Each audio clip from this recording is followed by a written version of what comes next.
Hello à tous et bienvenue dans ce deuxième épisode de la saison 2 de Brain and Bullshit. Je suis toujours avec Zerus et aujourd'hui nous avons un invité, Joe de Boursogramme. Et le sujet du jour, on va parler de marketing dans la finance. Et à mon avis, il y a pas mal de choses à dire parce qu'il y a des dingueries. Comment ça va les gars? Bah ça va nickel, ça va nickel. Merci de l'invitation, c'est trop cool. Et ouais, effectivement, il y a pas mal de choses à dire là-dedans, hein. Et je sais pas si vous avez vu, mais à peu près tous les ans, on a au moins un acteur de l'infoprenariat, coaching, finance qui se fait taper. Et ce qui est fascinant, c'est que c'est jamais les pires. C'est-à-dire qu'il y a des gens qui font vraiment des dingueries, qui donnent des conseils éclatés par terre, qui limite mettent en avant des systèmes pyramidaux. On a vu des gens quand même dans la bourse faire du pump and dump avec leur communauté. Enfin, des trucs vraiment sales, hein, où normalement tu vas en prison. Et visiblement, il ne se passe jamais rien pour eux. Et de temps en temps, il y en a un, il a eu le malheur de donner un conseil qui était ultra généraliste et qui était même plutôt un bon conseil. Et il se fait dégommer pour conseil financier qu'il n'avait pas le droit de donner. Déjà, est-ce que vous avez vu la même chose que moi ou est-ce que c'est moi qui regarde trop de trucs? Et qu'est-ce que vous en pensez? Xerius, tu veux commencer? T'as des trucs à dire ou pas? Moi, juste avant de réagir sur ça, j'aimerais bien définir la finance que vous mettez dans la finance et de quoi on parle, tu vois, pour les gens qui nous écoutent. Pour moi, ici, c'est tous les conseils et placements dans tout ce qui va être plutôt bourse essentiellement quand même, ou obligue, compagnie, enfin tu vois, tous ces produits financiers de manière générale. J'exclus la crypto parce que c'est un univers très très très particulier et je suis absolument pas qualifié pour en dire quoi que ce soit. Et l'IMO pour moi c'est encore une verticale à part. C'est une verticale de l'investissement, mais pour moi finance c'est vraiment tout ce qui est autour de la bourse plutôt, hein. Hmm. Ouais, 100%. J'avoue, 100%. Placement financier en fait, hein. Tout simplement dans la globalité. Hors crypto, effectivement, je suis d'accord parce que c'est un peu différent. Et donc du coup, par définition, placement mobilier, donc pas immobilier. Donc ouais, et ça, il y a un essor de fou depuis 2020. Depuis Oui. 2020, vraiment, autant il y avait déjà un peu du contenu sur l'immobilier, l'investissement immobilier, etc. Mais depuis 2020, c'est vrai que c'est assez fou le monde de la finance, comment ça se développe. Et là, 2022, 2024 et tout, ça, enfin, c'est ultra exponentiel, quoi. Enfin, ça accélère. Est-ce que vous avez vu la même chose que moi du coup, avec des gens qui font pas de bêtises et qui se font quand même taper parce que ben, ils étaient sur une zone grise un peu limite, alors que tous ceux qui font des dingueries, il se passe rien. Ouais, bah moi je te confirme, franchement je te confirme à 1000%. En vrai c'est tragique, hein. Et, à chaque fois je me pose la question, mais comment ça se fait, tu vois? Parce que c'est vrai qu'il y en a qui disent vraiment des dingueries, vraiment des trucs de, mais c'est évident que tu vois, comment dire, censurer, faut punir, etc. Tu vois, de copy trading à 2 balles, etc. Ça passe. Et d'autres trucs, comme tu dis, vachement généralistes. On va peut-être pas citer de nom ou quoi que ce soit. Enfin, je sais pas comment ça se passe habituellement, mais je pense que c'est plus sage. Mais Ouais, non, le but c'est pas de foutre qui que ce soit dans la sauce, ni les gentils ni les exactement. méchants. Oui, voilà, ouais, ouais, bah, ouais, 100%, 100% aligné. Mais et donc du coup, ouais, bah je me pose cette question à chaque fois, tu vois. Mais comment ça se fait? C'est quoi cette dinguerie? Et je sais pas ce que vous en pensez, mais moi, ma théorie entre guillemets, qui est ultra basique, hein, de ce que je vais dire, c'est que en fait, ça va juste trop vite. On n'arrive pas encore, tu sais, c'est très institutionnel, hein, le monde financier, c'est comme tout, tu vois. Le monde institutionnel, je le connais un petit peu, on va dire. J'ai pu le voir une petite partie à l'Assemblée en pas mal d'années, et je sais à quel point c'est lent, à quel point on comprend pas en fait ce qui est en train de se passer. Et je pense que l'essor des finfluenceurs, des leaders d'opinion dans la finance, des influenceurs financiers, peu importe comment on les appelle, euh, ça va. En fait, c'est beaucoup trop rapide. En même temps, tu as des néo-courtiers. En même temps, tu as bah, de plus en plus de Français qui s'intéressent à l'investissement. C'est en train d'exploser les femmes qui s'intéressent à l'investissement, etc. Et donc, en fait, comme on comprend pas, on va tomber sur un truc à un moment qui va nous être remonté, et celui-là, on va le censurer, celui-là, on va le punir, quoi, tu vois. Et je pense que c'est aussi bête que ça, c'est-à-dire qu'en fait, on va pas faire, enfin, il faut des moyens énormes pour aller venir faire le tri entre le vrai contenu qui marche, le vrai contenu que je veux dire qui est carré en termes de compliance, et le contenu qui l'est pas. Et moi, à mon avis, c'est juste ça, c'est-à-dire que en fait, bah t'es devant mes yeux. C'est comme un peu le prof quand il demande, tiens, il y en a un qui va passer au tableau. Bah, celui qui croise son regard, il passe au Qui a tableau. pas fait tu ses vois. devoirs. Exactement. Et je pense qu'il y a un peu de ça, tu vois. Est-ce qu'il n'y a pas aussi juste qui est-ce qui est punissable? Et en fait, les bons élèves, ils font des erreurs comme tous les humains de la Terre. Sauf qu'en fait, les bons élèves, ils sont dans des juridictions où ils peuvent se faire attraper. Alors que ceux qui font des dingueries de façon volontaire, bah, ils sont immatriculés au fin fond du Paraguay. De toute façon, d'ici à ce que tu viennes les chercher. Ouais, mais il y a quand même un entre-deux. Il y a quand même ceux de Dubaï, je veux dire que tu peux quand même aller chercher, tu vois. Et t'en as quand même en France qui font des dingueries. Mais oui, effectivement, ceux du fin Oui. fond du Paraguay, c'est plus compliqué, je suis d'accord. Et après, je pense qu'il faut différencier le scammer, vraiment, genre, où juste c'est une mécanique financière pour voler ton argent, et ceux qui sont pas des scammers, tu vois, mais en fait, juste ils donnent des conseils de merde. Et ils disent des trucs qu'ils ont pas le droit de dire. C'est vrai. Ouais, on en voit quand même encore très régulièrement qui nous disent ouais, mettez tout dans une assurance vie française. Euh, Peut-être pas. Hein. Ah ouais, non, Il y a mais d'autres alors façons là. de faire. Et alors, tout ce que nous allons dire dans cet épisode is not a financial advice. Je Ouais. suis la pire personne de la terre pour donner le moindre conseil financier. Et même si j'étais bon, ce qui n'est pas le cas, j'ai pas le droit. Ouais. T'as le droit de dire des trucs, toi, ou pas? T'as les petits tampons pour avoir le droit d'ouvrir ta gueule sur des trucs ou pas du tout? En gros, j'ai les entre guillemets tampons, comme tu dis, conseiller financier, je suis immatriculé, etc. Mais le conseil financier, c'est ultra réglementé parce Ouais, qu'en fait, il est personnalisé par définition. C'est-à-dire ouais. que normalement, euh, bah en fait, par essence, tout ce que je vais dire dans une vidéo ne sera pas un conseil financier parce que ce sera jamais personnalisé. Il faudrait vraiment que Xerius, tu t'arrives, tu me donnes tout ton patrimoine financier, qu'on mesure ton risque, qu'on mesure ci, etc. Et à ce moment-là, si je te prodigue un conseil, on parle de conseil financier. Mais je suis d'accord avec toi. Enfin, même si j'ai tous les tampons, etc., etc., etc., je mets quand même énormément de disclaimers parce que de toute façon, ce sera jamais un conseil financier parce que de toute façon, je suis pas à la place de la personne qui va regarder cette vidéo. Et il y a peut-être une dame de 55 ans, je sais pas moi, qui a un énorme patrimoine et un étudiant de 22 ans, enfin qui a un goût du risque énorme. Enfin voilà, ça veut rien dire en fait. Il y a des choses qu'on va dire, ça Hmm. s'applique pas du tout. Donc ouais. Xerius, comment est-ce que tu ferais le marketing d'une niche qui a rien le droit de dire? Bah déjà, en fait, ça dépend. Moi, de ce que je vois, il y a deux choses. Tu sais, il y a les conseils financiers et puis il y a d'autres personnes qui peuvent essayer de monter monter comme des sortes de banques ou des fonds d'investissement et tu peux investir, tu vois. Tu peux investir auprès d'elles en ayant confiance, type influenceur, tu vois. Moi, il y a deux choses que je vois. Le deuxième là, c'est même plus de la réglementation, c'est Ouais, je confirme. 99,99999% des gens qui font ça sont des escrocs, hein, ils ont pas le droit. Hein. Ouais, bah justement, Ou alors justement. tu parles des club deals dans de l'investissement startup, etc. Via des SPV, ça c'est encore un autre métier. Hein. Mm. Pas vraiment ça. Je parle pas de vraiment ça. Ouais, non, Mais, mais t'as pas le droit alors. j'en ai fait l'expérience. Il y a Parce que Megan. ouais, Megan, vas-y. elle a investi dans un truc comme ça avec une personne, tu vois, genre renommée sur le marché, on a confiance, ça fait longtemps que cette personne est là et tout. Et au final, à un moment donné, la boîte a fermé et l'argent, impossible de le récupérer, tu vois. Genre, Mais ouais. absolument impossible, il n'y a plus personne, plus de support, plus rien. Donc du coup, ça a été plusieurs milliers d'euros foutus en l'air, tu vois. Moi, c'est la seule expérience que j'ai en finance comme ça, donc ça s'est pas très bien passé, quoi. Ça, c'est tragique. Hein. C'est là, franchement, sincèrement, il y a des fois, tu vois, on est minuscule quand même hein, sur ce marché. Même si tu mets tous les leaders d'opinion mis bout à bout, etc., on est toujours minuscule sur ce marché.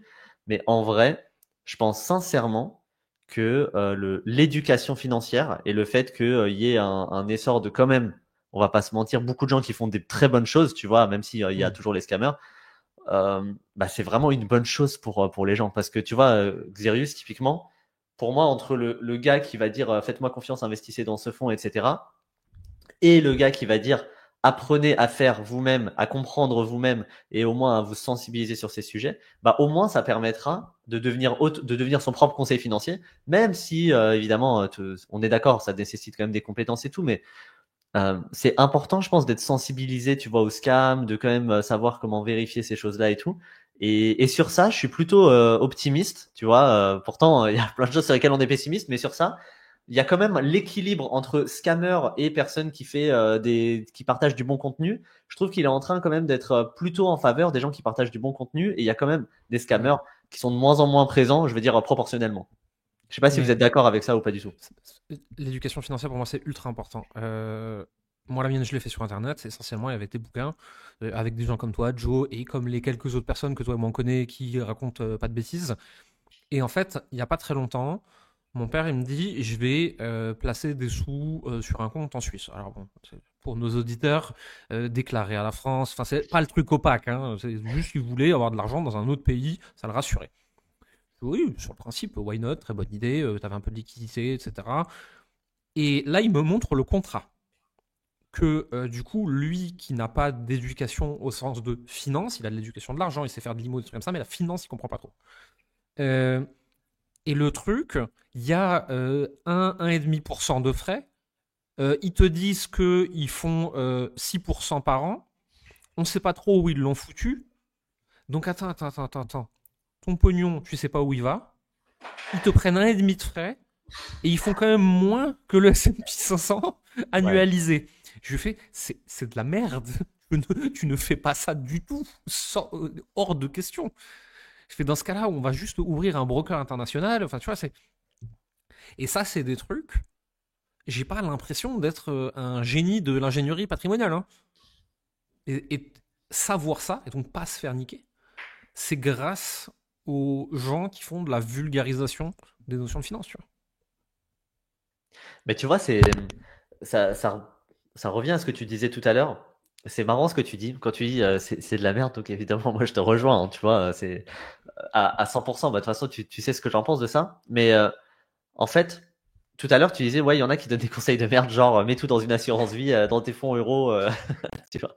Et le truc, c'est que à quel moment, c'est ça ce qui est très compliqué dans la finance. Déjà, entre les énormes lobbies dont on pourrait parler de tout le monde financier, parce qu'il y a énormément d'argent, mais au-delà de ça, comment on définit vraiment que c'est de la merde de tout mettre dans une assurance vie?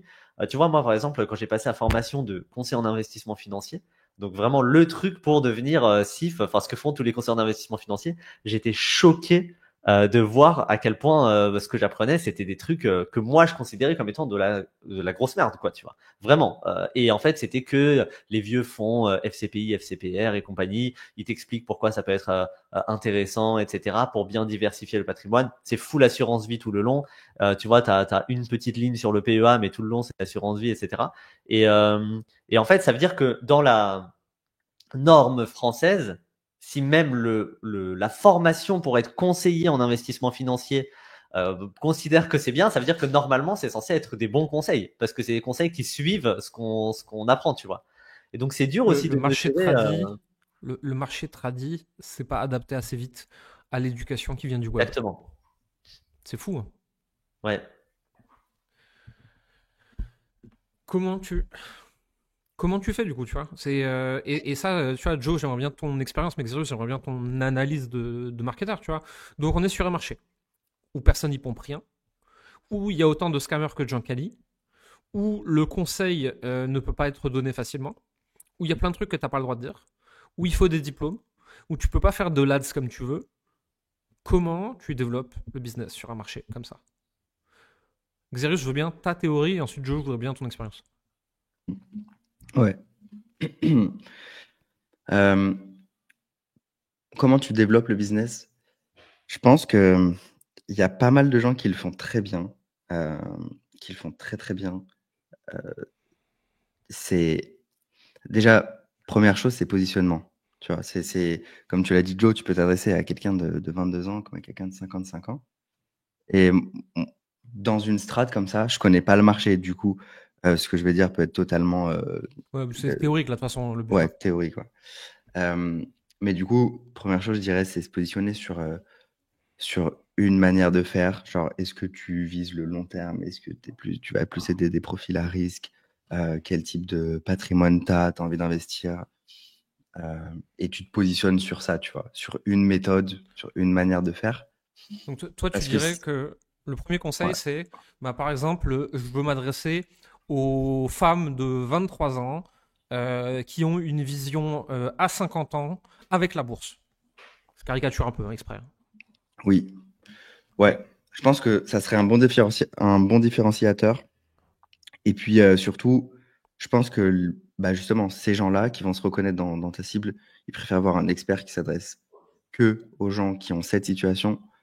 Puisque, bah, je sais pas, moi, si je dois me faire opérer du cœur, je préfère voir un spécialiste du cœur qu'un médecin généraliste. Euh, donc, ouais, je ferai ça. Et une fois que tu as le positionnement, franchement, je tenterai pas du tout les ads en premier. Je tenterai vraiment de faire du contenu organique, genre la méthode One Place Funnel dans un premier temps. Pour comprendre ce que veulent les gens, je ferai juste du contenu. Là, on parle pas de scaling. Hein. Si je pars de zéro, je ferai ça.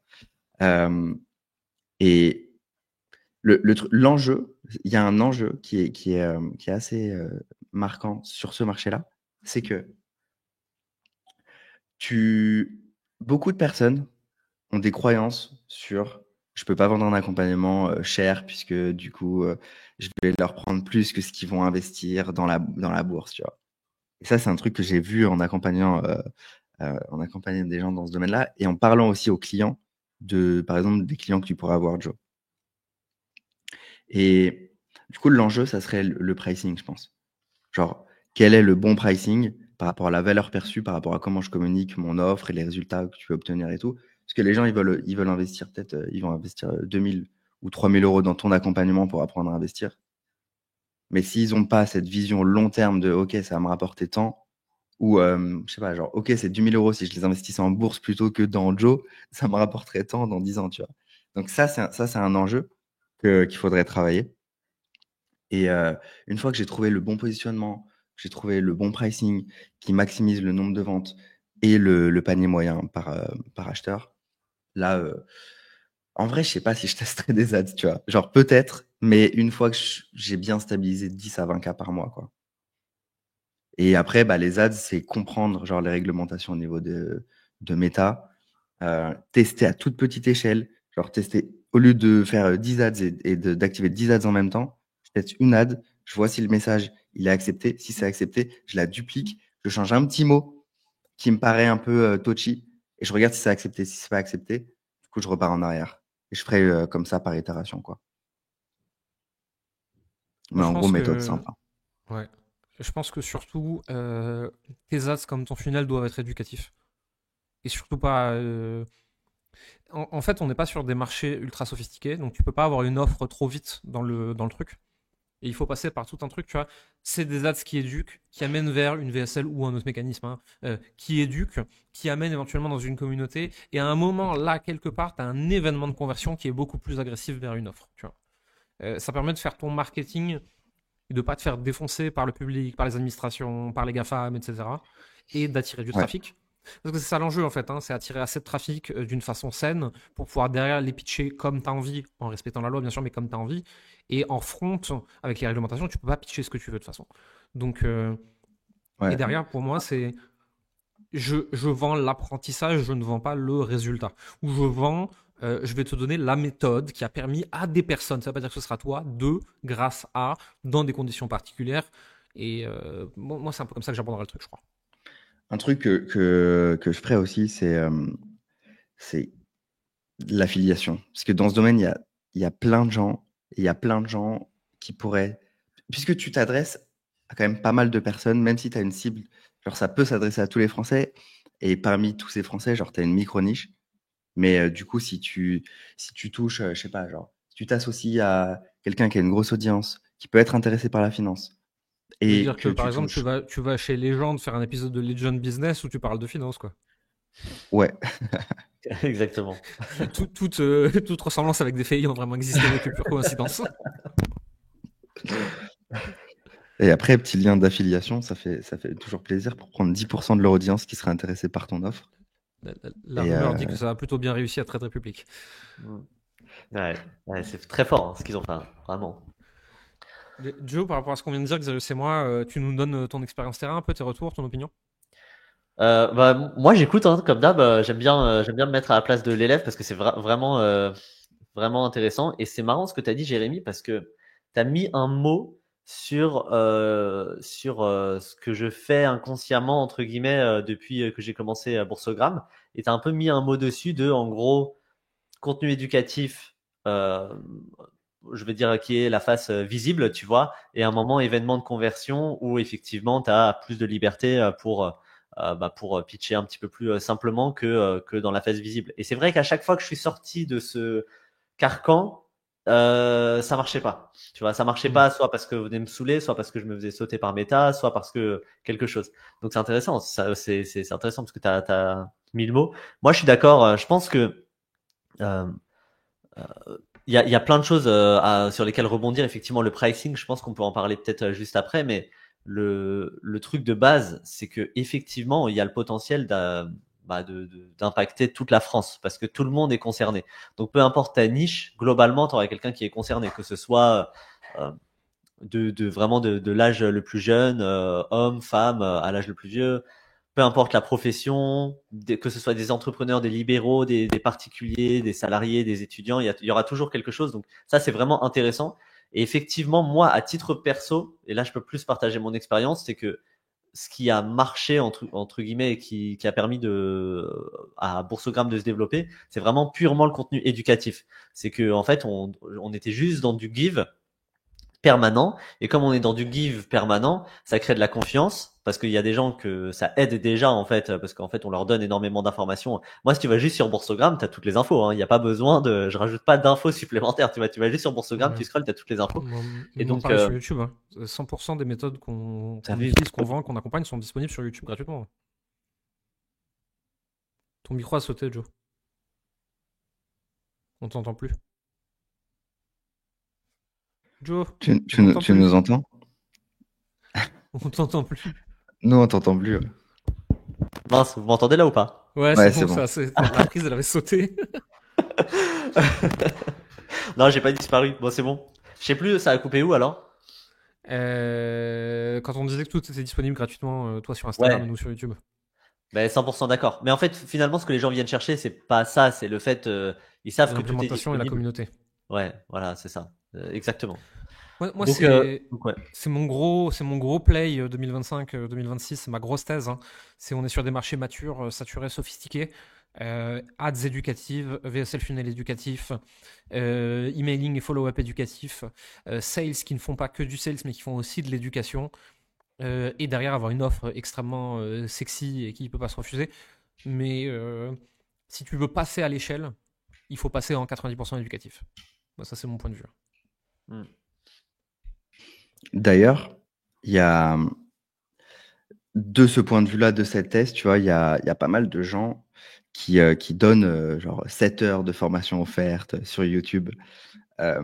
Et aux States, de ce que je vois, de ce que disent les gens qui ont fait ça, du retour des entrepreneurs comme ça, genre, c'est leur vidéo qui leur apporte le plus de leads, le plus de business, le plus d'argent.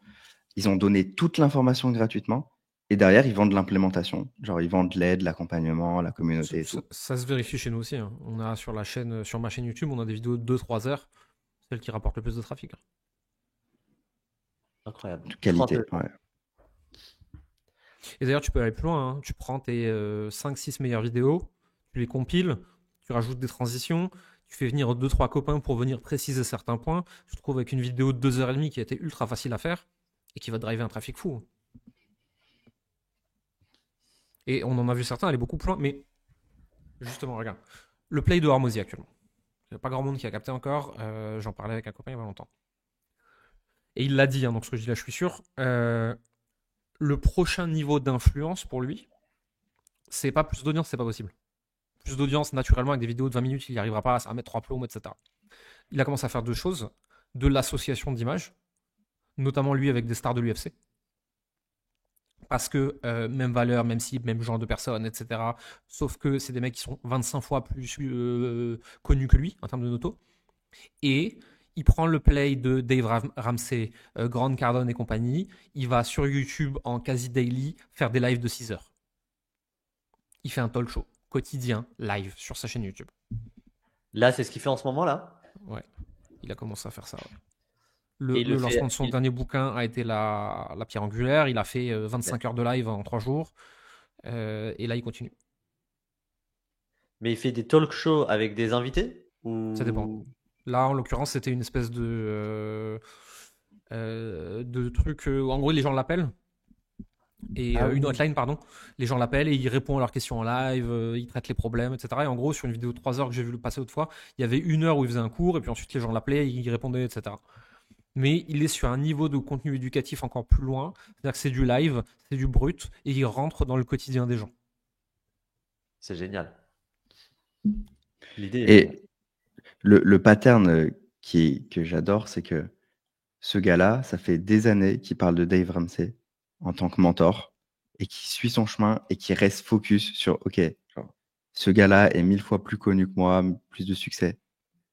Je continue de le suivre, je continue genre d'être conseillé par lui et tout, et je suis le playbook jusqu'au bout. C'est ouf. Et d'ailleurs, les interviews qu'ils ont fait ensemble sont extrêmement intéressantes. Il décrit tout le modèle de Holdco, qui est propriétaire de quoi, qui est majoritaire de quoi, qui est décisionnaire de quoi, quelle est la strate média. Il parle de tout ça. C'est, si tu sais où regarder, Hormozy a décrit à chaque fois ce qu'il allait faire l'année d'après. Et je pense que pour des marchés matures et sophistiqués comme le tien de jeu dans la finance, ce play de je vais passer beaucoup beaucoup de temps avec vous en live, donc brut, et où je vais répondre à des questions, etc.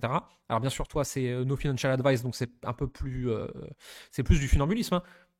Je pense que c'est un play extrêmement intéressant sur ce marché. Et c'est Dave Ramsey, c'est comme ça qu'il a. Dave Ramsey, il faisait du live, hein, une tonne de live quotidien. Et ça, finalement, peu importe la plateforme, parce qu'il y a des gens qui font ça sur YouTube, il y a des gens qui font ça sur LinkedIn, et les deux cartonnent, quoi. Instagram, TikTok, les TikTok live, c'est un marché, mais c'est une dinguerie ce truc. Moi, je n'approche pas parce que je ne veux pas avoir quoi que ce soit à faire avec cette plateforme, mais c'est fou ce qui se passe là-dessus. Le live shopping, on est tous persuadés que c'est pour vendre des machins à 9 euros là, de Temu. Non, non, non, non. Live shopping, c'est créer de la connexion à beaucoup plus grande échelle. En live avec les gens, tu deviens leur rendez-vous télé, hein. Tu fais du live, toi, Joe, un petit peu ou pas du tout? Non, c'est vrai que j'en fais pas. Honnêtement, parce que enfin j'en fais, mais pour des webinaires ponctuels, etc. Mais je veux dire, le live Instagram, j'ai dû en faire 4 depuis que j'ai Boursegram. Mais parce que il y a une part de moi qui me demande si c'est vraiment ce que j'ai envie de faire, tu vois, C'est une autre d'être. question, ouais.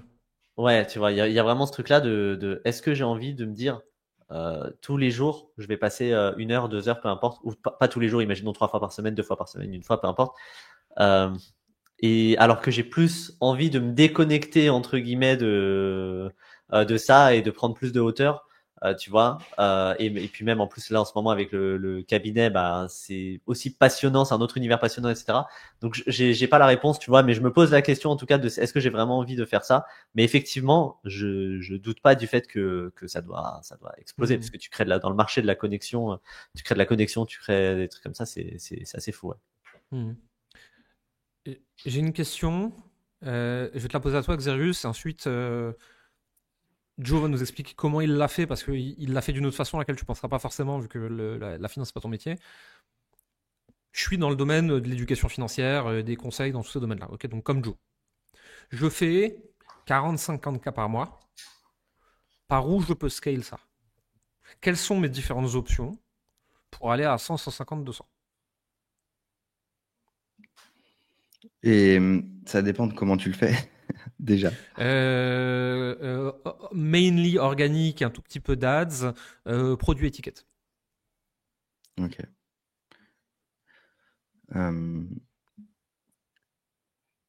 Intéressant. Mainly organique. Donc, je pars de la supposition que tu l'as fait seul. Que tu l'as fait seul et que ton goulot d'étranglement, ce qui t'empêche vraiment de scaler, c'est d'être découvert par plus de personnes. Parce que bon, j'imagine que si tu fais ce genre de chiffres, c'est que tu as déjà un process qui fonctionne, un marketing qui fonctionne et qu'il te faut juste plus de personnes dans la machine. Du coup, c'est comment je touche plus de personnes.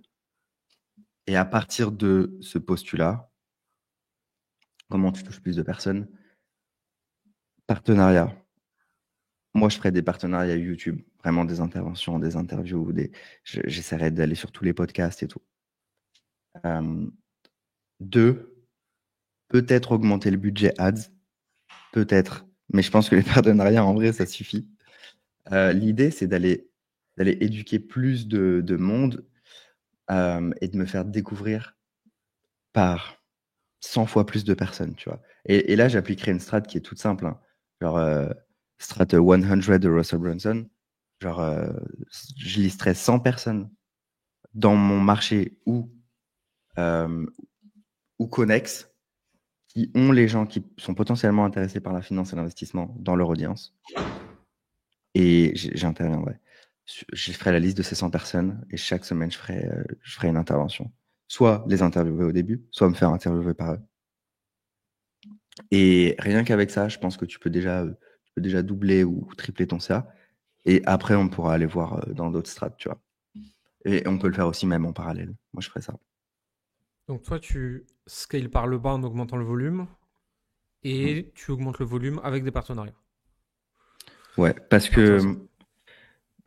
à ce stade, en fait, je veux rester sur du cash flow business. J'ai une offre qui marche, qui a été prouvée, tu vois. Et du coup, je veux la scaler, elle. Et peut-être qu'après, ça me donnera des opportunités pour diversifier le business, pour scaler par le haut, pour devenir peut-être, je sais pas, genre, pour avoir d'autres offres qui vont m'apporter peut-être plus de levier ou plus de stabilité que le cash flow business infoproduit, quoi. Ok, hyper intéressant. Joe, tu as pris le chemin par le bout. Tu as scalé par le haut avec un cabinet, une offre plus avec la Paris Investor Week, etc. Est-ce que tu peux nous dire ce que c'est et surtout ensuite nous dire pourquoi ce choix-là et pas par exemple l'idée de Xerius? Ok. Ok. Euh,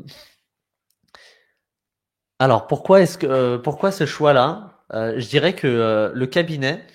Pourquoi le cabinet? Parce qu'effectivement, il y a plein de manières de faire. En fait, t'as plein de manières de gagner de l'argent dans le monde de la finance, tu vois. Soit effectivement, tu as un accompagnement, soit tu as des partenariats, ça rapporte très bien. On s'en rend pas forcément compte, mais les partenariats, ça rapporte vraiment très très bien. Ton micro a recoupé. Putain, Ah, t'es revenu. C'est bon. attends. Tu sais quoi? Je vais changer de micro. Je suis désolé, ça va être un son un peu dégueu. Si tu peux juste avant nous pitcher ton offre pour qu'on sache ce que c'est. Ok. Alors attends. Hop. Là, vous m'entendez? Le son est un peu dégueulasse. Ouais, ça va encore, franchement, ça va. C'est Ça Ils bon. ont va? l'habitude avec nous. Ok. Ouais, bah désolé, mais je pense qu'il y a un petit problème. Je vais regarder ça après. Pitcher quoi, l'offre de l'académie? Ouais, Raconte-nous juste ce que. L'offre principale, tu veux, ou les offres par le haut qui arrivent ensuite? comprendre ton écosystème en fait. Donc, Ouais, ce dont tu parles, juste mettre du contexte dessus. raconte-nous ce que c'est l'académie, raconte-nous ce que c'est le cabinet, raconte-nous ce que c'est la Paris Investor Week. Ok, très bien. En gros, pour la faire courte, à la base, Boursogramme, c'est de l'éducation financière classique, un média entre guillemets d'éducation financière.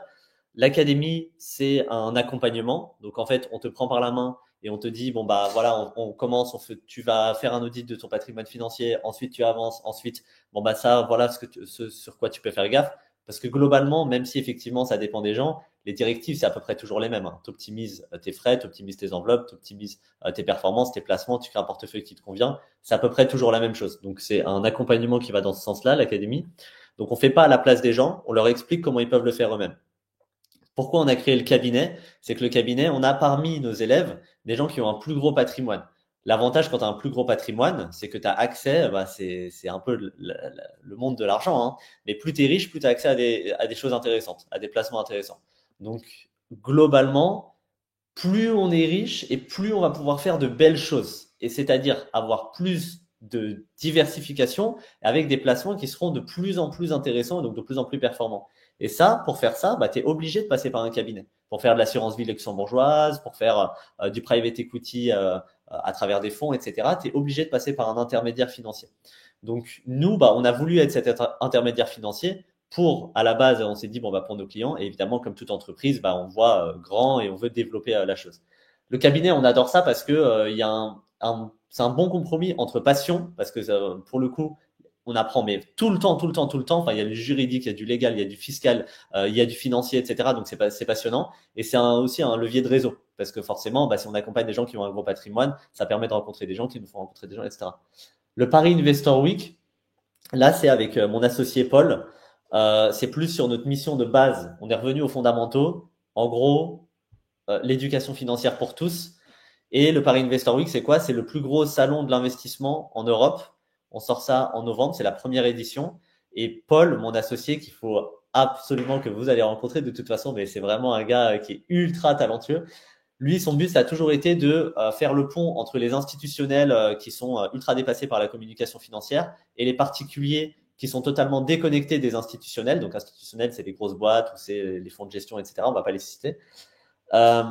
Pourquoi? C'est que, en gros, en France et en Europe, on est complètement dépassé sur la Comfi, contrairement aux États-Unis qui, eux, ont vraiment des années d'avance. Et là, l'idée, ça fait aussi partie un peu des missions qu'on a, mais de créer de la souveraineté française, en fait. C'est-à-dire, on peut investir dans nos boîtes, on peut investir, enfin, on a de très belles entreprises et qui peuvent être comprises. Donc, les particuliers peuvent être rentables quand ils investissent dans ces boîtes et ces boîtes peuvent chercher les actionnaires de demain. Donc, voilà. Il y a plein de trucs, mais globalement, c'est un peu ça toutes les missions. Ok. Pourquoi avoir choisi de scaler par le haut plutôt que par le bas? Ouais. Parce que je dirais que je me pose souvent cette question, mais il y a une part de moi qui me dit, je pense que l'objectif, il n'est pas que financier. Il n'est pas que de faire le plus d'argent possible. Il est aussi de créer quelque chose de grand, tu vois. Mon but avec Boursogramme, c'est créer un empire, en fait, autour de l'éducation financière, autour de la bourse, mais même de l'éducation financière et de la notion d'investissement. Et cet empire, pour moi, il se fait sur plusieurs strates, en fait. Et il y a la strate, effectivement, de un peu monsieur et madame tout le monde. Et il y a la strate un petit peu aussi au-dessus de, effectivement, des gens qui ont un certain capital, etc. Et créer, par exemple, le salon, c'est aussi un levier pour avoir un réseau qui est immense. Tu vois, le salon, on a rencontré des gens je pense que j'aurais jamais rencontré de toute ma vie si on n'avait pas fait ce projet-là, tu vois. Et donc il y a ce côté-là. Et à long terme, je peux même te dire, c'est que dans cet écosystème-là, nous, ce qu'on veut, c'est créer une fondation aussi. Sur le long terme, une fondation de l'éducation financière. Et on veut que tout cet écosystème se nourrisse lui-même. Donc peut-être, je pense qu'il faut être honnête. Et je suis d'accord, ça crée du défocus. C'est clair et net, hein, ça crée du Non, mais défocus. c'est Et je pense intéressant. que financièrement, voilà, c'est moins gros, c'est sûr. Je pense que c'est intéressant parce que ici, il y a un sujet de vision. Tu avais deux options. Rester, je caricature, hein, infopreneur et maximiser le cash flow. Ou monter quelque chose qui te dépasse, qui va sortir du milieu web infoprenariat, qui va aller vers une boîte plus traditionnelle, qui va permettre des connexions, qui va permettre de jouer à des jeux plus sexy, etc. Mais qui à court terme te rapportera moins d'argent. Et en plus de ça, tu augmentes la complexité. Et tu as fait ce que très peu de gens font, tu as fait le choix de la vision au détriment, c'est un grand mot, mais un peu au détriment du cash flow. Bien sûr. Et ça, il y a très peu de gens qui le font, quoi. À court terme, parce que je pense que à long terme, tu gagnes plus. Tu as moins de cash flow à court terme, mais je pense qu'à long terme, tu as plus de Ça dépend potentiel. comment ça va être exécuté. Si tu l'exécutes bien 1-2 ans, non. Pour que le cash flow reprenne le dessus, il faut que tu exécutes ça bien pendant 5 à 10 ans. C'est des trucs extrêmement long terme, tu vois. Long terme au sens web. Hein, que pour nous, tout ce qui dépasse un mois, c'est du long terme. Hein. Mais c'est intéressant parce que ça arrive trop peu souvent, en fait. La plupart des gens qui on discute, nous, de marketing, tu vois, c'est je maximise mon ROAS, j'augmente mon cash flow, je fais un order bump, un upsell, un downsell, un cross-sell, etc. Et je maximise mon cash dans ma poche. Et avec mon cash, je vais réinvestir dans de l'investissement ultra tradi, à savoir actions, ETF, IMO, un peu d'or, un peu de crypto, merci, au revoir. Et là, pour une fois, il y a une démarche beaucoup plus entrepreneuriale que financière. Et je trouve ça hyper intéressant. Je trouve qu'il n'y en a pas assez. Ouais. Clairement. En tout cas, dans nos milieux. On ne côtoie pas les gens qui font ça, quoi. Là, dans le milieu tradi, ils gagnent pas assez de sous. C'est vrai.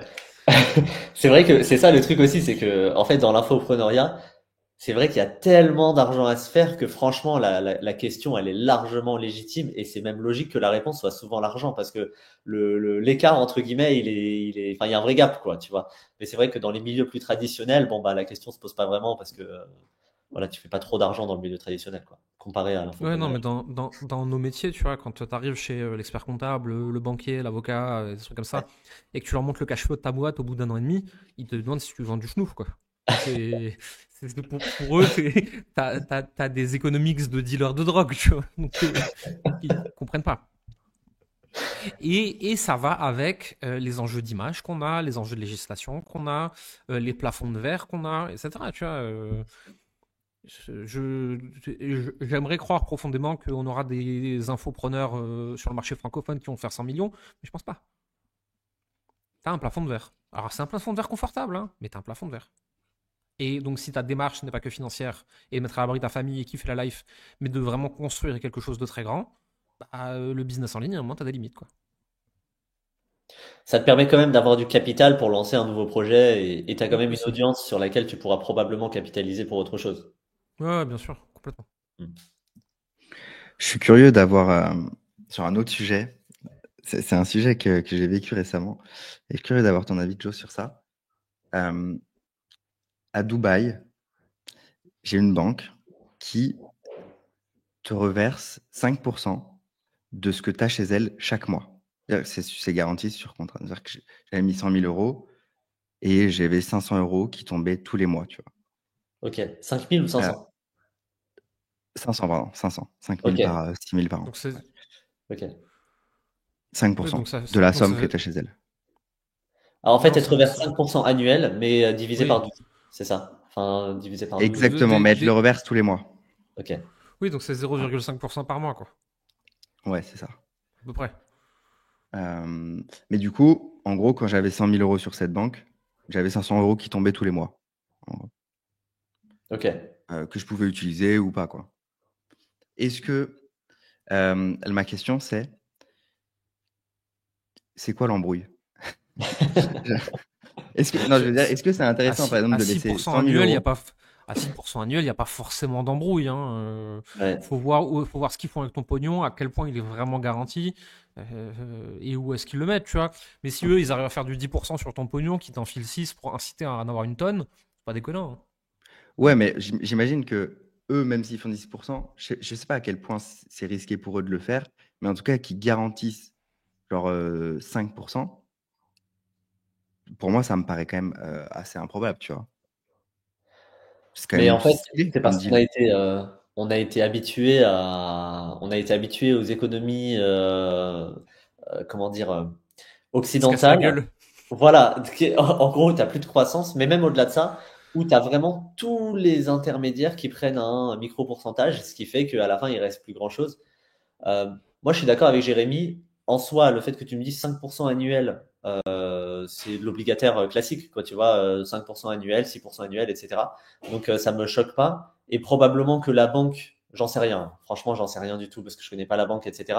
Mais probablement qu'elle place cet argent et peut-être même qu'elle donne les 99% de ses gains parce que son but, c'est d'accumuler de l'encours les premières années. Et puis, au bout de quelques années, elle va très légèrement réduire le rendement garanti, j'en sais rien, tu vois. Mais généralement, c'est ce qui se passe, c'est qu'au début, c'est super sexy, puis au fur et à mesure, on accumule de l'encours, ça permet de lever des fonds, ça permet de faire d'autres projets, et puis on réduit petit à petit parce que les gens, ils ont mis le doigt dedans, en fait. Ok, Mais intéressant. en tout cas, c'est pas irrationnel. 5% par mois, je me suis dit, oula, Ouais. et 5% par an, ça me paraît pas irrationnel. Non, non, En fait, une économie en croissance qui fonctionne extrêmement bien, et celle de Dubaï, c'est le cas, ils arrivent très facilement à faire du 10% avec leur pognon. Donc si t'en garantissent 5, en fait, c'est juste que soit ils jouent avec le leur, il y a 1 million, je caricature, soit ils jouent avec le tien et tous les autres, et ils ont 1 milliard.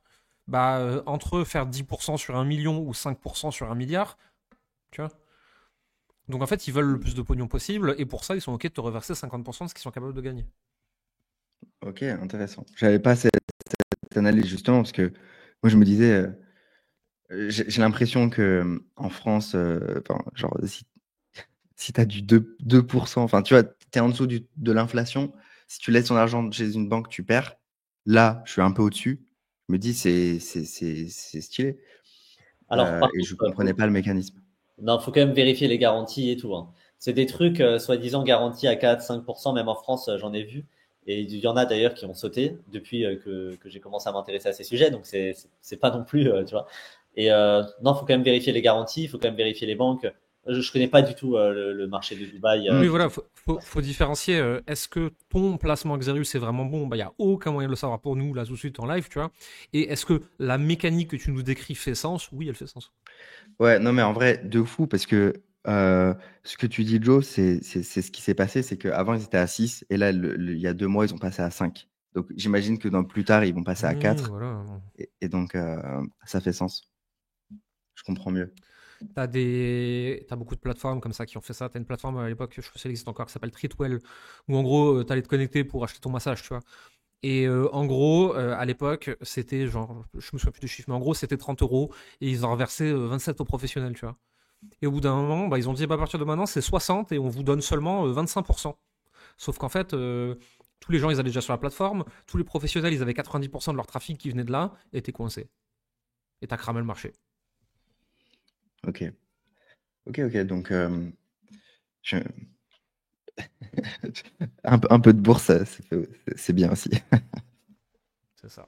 Mais ça, c'est H24 dans le monde financier, c'est H24 ce qui se passe, hein. Donc c'est Mm. pour ça, faut toujours se méfier de ce qui paraît super attractif, super. Enfin, il y a aucun frais, etc. Parce qu'ils vont arriver les frais. Il faut bien qu'ils se rémunèrent à un Si, moment ou à un autre, si, quoi. si c'est trop beau pour être vrai, c'est que c'est trop beau.